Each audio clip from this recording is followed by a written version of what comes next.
Ahmednagar news, आवाज सत्याचा।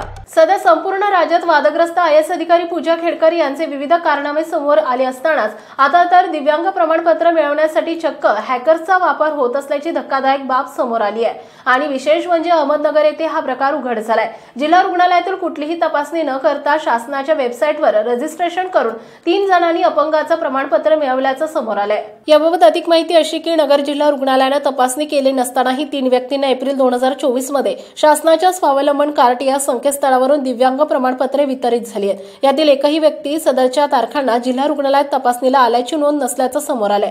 रुग्णालयाने तपासणी केल्याशिवाय दिव्यांग प्रमाणपत्र आणि त्या दिव्यांग व्यक्तीला त्याची ओळख दर्शवणारा UDID क्रमांक मिळू शकत नाही असा नियम आहे। मात्र असं असताना देखील या 3 व्यक्तींना मात्र हा क्रमांक आणि प्रमाणपत्र कसं मिळालं?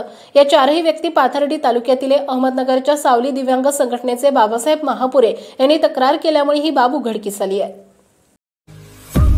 आपल्या परिसरातील महत्त्वाच्या बातम्या पाहण्यासाठी अहमदनगर न्यूज चॅनलला YouTube वर सबस्क्राइब करा आणि बेल आयकॉन प्रेस करा।